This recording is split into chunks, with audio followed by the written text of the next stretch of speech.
नमस्कार प्यारा विद्यार्थी भाइ बहिनीहरू।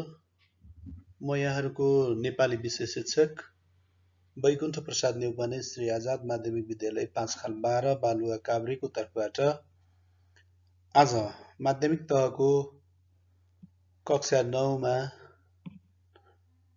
परिमार्जित नेपाली विषयमा समावेश गरिएको पाठ 1 को कवि भरतराज पन्तद्वारा लिखित मेघ बिजुली विवाह शीर्षकको कवितामा केन्द्रित रहेर निर्माण गरिएको सामग्री सहित उपस्थित भएको छु। विद्यार्थी भाइ बहिनीहरूको सिकाइका लागि यो सहजीकरण सामग्री उपयोगी हुने कुरामा पूर्ण विश्वस्त रहँदै विद्यार्थी भाइ बहिनीहरूलाई म कक्षामा प्रवेश गराउन चाहन्छु। विद्यार्थी भाइ बहिनीहरू, यहाँहरूले स्लाइडमा एउटा फोटो देख्नु भएको छ। यो फोटो चाहिँ कवि भरतराज पन्तको हो। कवि भरतराज पन्तको जन्म विक्रम सम्वत 1986 साल आषाढ 30 गते काठमाडौँको फसेकेबमा माता ललिता देवीको कोखबाट पिता मणिदत्त पन्त तथा माता ललिता देवीको कोखबाट भएको थियो। कवि भरतराज पन्तले औपचारिक शिक्षा आर्जनको क्रममा नेपाली विषयमा स्नातकोत्तर तह अर्थात् एमए तहसम्मको र संस्कृतमा आचार्य तहसम्मको शिक्षा आर्जन गरेका छन् भने स्वाध्यायबाट उनले आफ्नो अध्ययनलाई, आफ्नो बौद्धिकतालाई, बौद्धिकताको क्षितिजलाई, बौद्धिकताको धरातललाई फराकिलो बनाएको हामी पाउँछौँ। लामो समयसम्म शिक्षण पेशामा संलग्न रहेका कवि भरतराज पन्तले तीनधारा पाठशाला, नारी विद्यापीठमा प्रधानाध्यापक, सरस्वती क्याम्पसमा सहायक प्राध्यापकको रूपमा शिक्षण गरेको पाइन्छ र नेपाली साहित्यमा कवि भरतराज पन्तका निम्न कृतिहरू प्रकाशित भएको पाइन्छ। जुनकिरी 2033 र नमस्कार 2046 कविता संग्रह, उर्लेको आँसु 2012, दिनेश 2028, चन्द्रहास 2039, शैलपुत्री 2039, मेरो राम 2049 आदि खण्डकाव्य प्रकाशित छन् भने दोभान 2031 महाकाव्य समेत प्रकाशित भएको पाइन्छ। यसैगरी कवि भरतराज पन्त बहुमुखी प्रतिभाशाली व्यक्तित्व भएको हुनाले उनले नेपाली साहित्यको निबन्ध लेखनमा अनि आत्मजीवनी लेखनमा समेत कलम चलाएका छन्। जसअनुसार हातको तकिया 2041 शीर्षकको निबन्ध संग्रह प्रकाशित छ भने भरतराज पन्त 2038 चाहिँ उनको आत्मजीवनी हो। र कवि भरतराज पन्तले दुईवटा कृतिलाई नेपालीमा अनुवाद गरेका छन्। तपस्विनी 2025 र एकादशीका उनका अनुवादात्मक कृतिहरू भएको छ। र नेपाली भाषा र साहित्यको साधनामा तल्लीन रहेका कवि भरतराज पन्तको मृत्यु 2065 वैशाख 18 गते काठमाडौँमा भएको थियो। नेपाली साहित्यमा परिष्कारवादी तथा छन्दवादी कविका रूपमा परिचित भरतराज पन्तको प्रवृत्ति र विशेषताहरूको हामी चर्चा गर्छौं। पारिवारिक जीवन असाध्यै दुःखदायी भए तापनि, कष्टकर भए तापनि, आर्थिक पक्ष अत्यन्तै कारुणिक र मार्मिक भए तापनि कवि भरतराज पन्त नेपाली साहित्यको होनहार प्रतिभाका रूपमा स्थापित भएका छन्। उनलाई नेपाली साहित्यमा परिष्कारवादी धाराका सशक्त छन्दवादी कविका रूपमा चिनिन्छ भने उनका कवितामा पूर्वीय दर्शनको प्रयोग भएको हामी पाउँछौं। प्रकृतिको वस्तुपरक चित्रण गर्नु, राष्ट्रिय दुर्दशाको प्रस्तुति गर्नु, युगीन चेतना तथा राष्ट्रियतालाई कविताको विषयवस्तुका रूपमा प्रस्तुत गर्नु, समाजमा रहेका शोषण, दमन, उत्पीडन तथा विकृति विसङ्गतिहरूलाई विषय बनाई समाज सुधारको सन्देश दिनु, मानवता, हार्दिकता, बौद्धिकता, कोमलता, व्यङ्ग्य, सांस्कृतिक संरक्षण, प्रगतिशील चेतना व्यक्त गर्नु, सामाजिक जीवनका भोगाइका विभिन्न पक्ष तथा विषम सामाजिक परिवेशको चित्रण गर्नु, रस, भाव, श्रृङ्गार र करुणालाई मार्मिक रूपमा अभिव्यक्ति दिनु, छन्द र अलङ्कारको सहज प्रयोग गर्नु कवि भरतराज पन्तका विशेषता हुन्। विद्यार्थी भाइ बहिनीहरू, अब पाठ्य कविता यस्तो छ। यो कविता चाहिँ कवि भरतराज पन्तद्वारा लेखिएको शिखरिणी छन्दको प्रयोग भएको छ। पहिला विद्यार्थी भाइ बहिनीहरू यो कविताको लय वाचनको प्रयत्न गरौँ।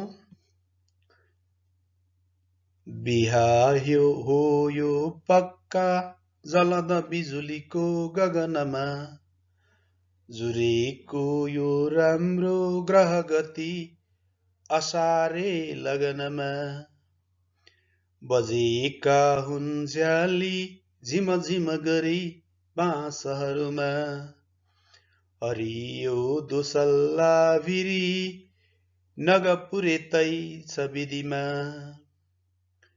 मयूरीको बोली श्रुतिपथ हुँदा पद्धति भयो, हावाले हल्लेको वन जति सबै मण्डप भयो, थिए शैल श्रेणी उपर कदलिका दल पनि, भए शोभादायी रुचिर चँदुवा नै सरी बनी, पृथ्वी भइन् पृथ्वी तन्न चौर छ गलैँचा मखमली, दुलाहाको रातो झललप गरी भो हिमचुली, बकुल्लाका ताती तरल गतिले आज नभमा, उडे जन्ती जस्तै रसबस बढाएर मनमा,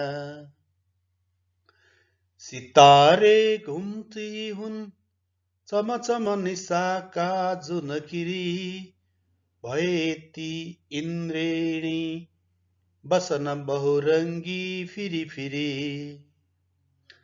भयो रातो खास्तो रवि किरणले पश्चिमगिरी, निशाको त्यो कालो तम पटल भो नील कवरी, बज्यो छङ छङ गर्दै सकल रुखमा त्यो समयमा, भयो बज्ने कल्ली गजब दुलहीको पैरमा, अहो झुल्की झुल्की कन नववधु आज बिजुली, लुकेकी पलक पर्दामा पलक भरमा कोही शरमली, सबै प्राणीलाई भुवन भरमा अन्नहरूको खुवाएकै हो त्यो वर जलदले भो जयसको, सलामी बाजाले घनन गराएर गगन, गयो रानीलाई ली ऋतु शरदमा रस लिन, गयो रानीलाई ऋतु शरदमा रस लिन। विद्यार्थी भाइ बहिनीहरू, यहाँहरूले कविताको लय वाचनको प्रयत्न सुन्नुभयो। यसलाई चाहिँ गतितिर लय मिलाएर वाचन गर्ने प्रयत्न पनि गर्नुहोला। अब यो कविताको परिचयतर्फ म विद्यार्थी भाइ बहिनीहरूलाई डोर्याउन चाहन्छु। कवि भरतराज पन्तद्वारा लेखिएको मेघ बिजुली विवाह शीर्षकको कविता जुनकिरी कविता सङ्ग्रहमा सङ्ग्रहित रहेको छ। यस कवितामा कविले प्रकृतिको मानवीकरण गरी लेखेका छन्। यो प्रकृति प्रधान उत्कृष्ट प्रकृति प्रधान कविता।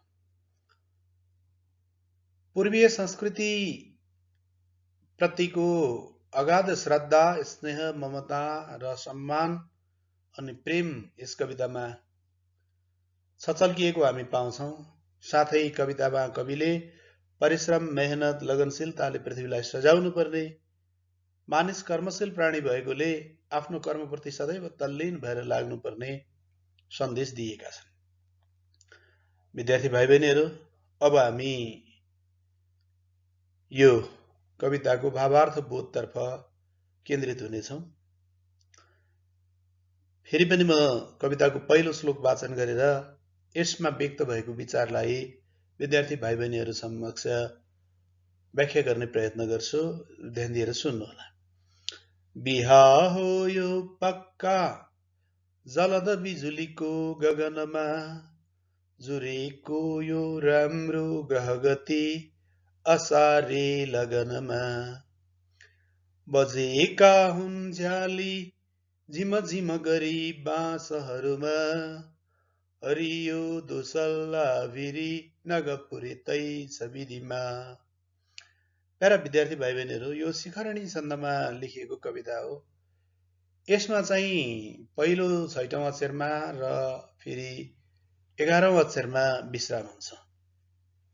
जस्तै हेर्नु होला, बिहा हो यो पक्का 6औं अक्षर भयो, जलद बिजुलीको गगनमा 11औं अक्षर हुन्छ, 17 अक्षर हुन्छ।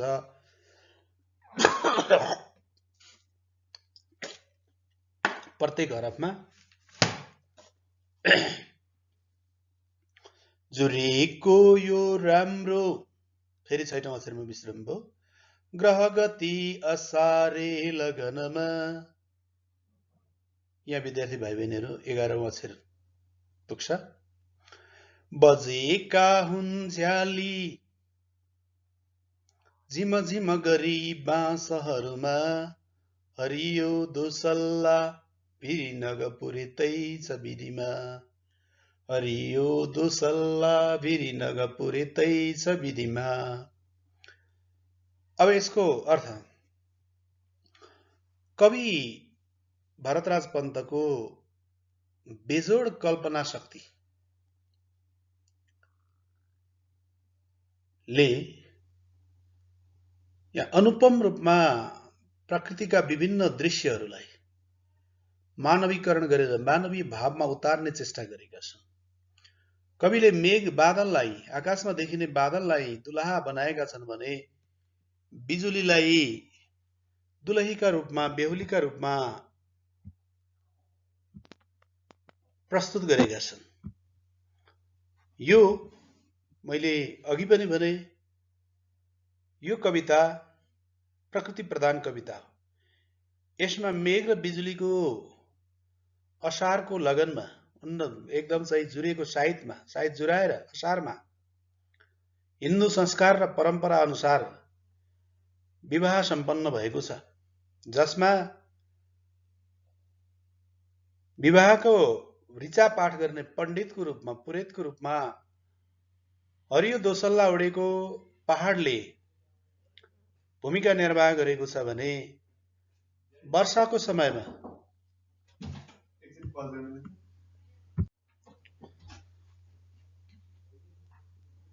विद्यार्थी भाइ बहिनीहरू, हरियो पहाडलाई कविले पुरोहितको भूमिकामा उभ्याएका छन्। हरियो पहाडले वेदका ऋचा मन्त्र पाठ गरेर दुलहा र दुलहीको विवाह सम्पन्न गराउने जिम्मेवारी प्राप्त गरेको छ भने वर्षाको समयमा बाँसको झ्याङमा पानी पर्दाखेरि आउने झिमझिम आवाजलाई, जसले चाहिँ एउटा संगीतमय आवाज निस्किन्छ, अन्य पातहरूमा पानी पर्दाको आवाज र बाँसका झ्याङमा पानी पर्दाको आवाज फरक हुन्छ। त्यसलाई कवि चेतनाले, कविको कल्पनाले, कविको बौद्धिकताले विवाहमा बजाउने झ्याली बाजाको चाहिँ संज्ञा दिँदै झ्यालीको सुमधुर लयका रूपमा चाहिँ चित्रण गरेको हामी पाउँछौँ। हामी दोस्रो र तेस्रो श्लोकतर्फ केन्द्रित हुन्छौँ। विद्यार्थी भाइ बहिनीहरू, मयूरीको, अब यस्तो छ कविता, हेर्नुहोस्, मयूरीको बोली श्रुतिपथ हुँदा पद्धति भयो, हवाले हल्लेको वन जति सबै मण्डप भयो, थिए शैल श्रेणी उपर कदलीका दल पनि भए शोभादायी रुचि र चँदुवा नै सरी बनी भए शोभादायी रुचि र चँदुवा नै सरी बनी। प्यारा विद्यार्थी भाइ बहिनीहरू, कविले यहाँ मयूरको मिठासपूर्ण आवाजलाई, बोलीलाई वेदका ऋचाका रूपमा परिभाषित गरेका छन्, वेदका ऋचा मानेका छन् र सारा सिरिसिरी हावाले हल्लाएको वनलाई, त्यो हरियो वनलाई विवाह मण्डप बनाइएको छ भने हिम श्रृङ्खलाहरूलाई, शैल श्रेणी हिम श्रृङ्खलाहरूलाई, हिमालका चुचुराहरूलाई विवाह मण्डपमा ठड्याइएका, गाडिएका केराका थम्मा र चँदुवाका रूपमा चाहिँ सजाइएको छ, चँदुवाको रूपमा परिभाषित गरिएको छ। यसरी कविको मनले, कविको चेतनाले, कविको काल्पनिक शक्तिले, हेर्नुहोस् त, मयूरको बोलीलाई वेदका ऋचा, विवाहमा पाठ गरिने वेदका मन्त्रहरूका रूपमा चाहिँ परिभाषित गरेका छन् भने सारा वन जङ्गललाई विवाहको मण्डप बनाएर उच्च हिम श्रृङ्खलाहरूलाई त्यो विवाहको मण्डप सजाउनका लागि गाडिने, वैदिक विधि अनुरूप गाडिने केराका खम्बा र चँदुवा बनाएका छन्। अर्को श्लोकमा भइन् पृथ्वी तन्ना चहुर छ गलैचा मखमली दुलाको रातो झलल पगरी भो हिमचुली बकुल्लाका ताती तरल गतिले आज नभमा उडे जन्ती जस्तै रसबस बढाएर मनमा। विद्यार्थी भाइ बहिनीहरू, कविको कल्पनाले सारा पृथ्वीलाई तन्ना, हरियो चौरलाई मण्डपमा दुलाहाको स्वागतका लागि ओछ्याउने मखमली बगैँचा, यहाँहरूले गाउँघरमा पनि आफ्नो छरछिमेकमा पनि विवाहको यज्ञ देख्नु भएको छ। त्यहाँ पण्डितलाई बस्न, दुलाहालाई बस्नका लागि, जन्तीहरूलाई बस्नका लागि राडी ओछ्याउने, तन्दा ओछ्याउने, गलैँचा ओछ्याउने परम्परा जीवित छ। हो, यही परम्परालाई कविले यहाँ सारा पृथ्वीलाई तन्दाको रूपमा, हरियो चौरलाई मखमली गलैँचाको रूपमा प्रस्तुत गरेका छन् भने सूर्यको गुराँसे लालीले रातो देखिएको हिमचुलीलाई दुलाहाको शिरमा सजाउने पगरीका रूपमा, शिरमा गुथ्ने पगरीका रूपमा परिभाषित गरेका छन्। अहिले पनि विवाहको समयमा दुलाहाको शिरमा कतिपय समुदायमा टोपी लगाउने प्रचलन छ भने कतिपय समुदायमा आफ्नो सांस्कृतिक परम्परा अनुसार पगरी गुथ्ने, पगरी बाँध्ने, टाउकोमा कफन बाँध्ने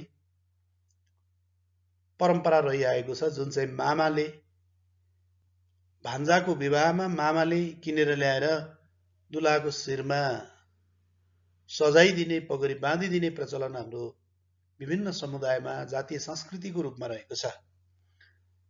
यसै गरी विवाहमा जाने जन्ती, विवाहका लागि जन्ती आकाशमा दिनभरि चहाराको खोजी गरेर वासस्थानतर्फ उडिरहेका बकुल्लाका तातीलाई, बकुल्लाका हुललाई उनीहरू चहारा प्राप्त गरेर खुसीले गदगद हुँदै आफ्ना वासस्थानतर्फ लम्किरहेका, उडिरहेका बकुल्लाका तातीलाई, गन्तव्यतर्फ अगाडि बढिरहेका बकुल्लाका तातीलाई रसिक जन्तीका रूपमा प्रस्तुत गरेका छन्। जन्त जाँदा ख्याल ठट्टा गर्ने, बेपरवाहको ख्याल ठट्टा गर्ने, हास्याउली ठट्यौली गर्ने, साथीहरू जिस्किने प्रचलन अहिले पनि विद्यमान छ। हो, त्यस्तै रस बस बढाएर रसिक गफहरू गर्दै, ख्याल ठट्टा गर्दै जन्त जाने जन्तीका तातीका रूपमा कविले बकुल्लाका बथानलाई प्रस्तुत गरेका छन्।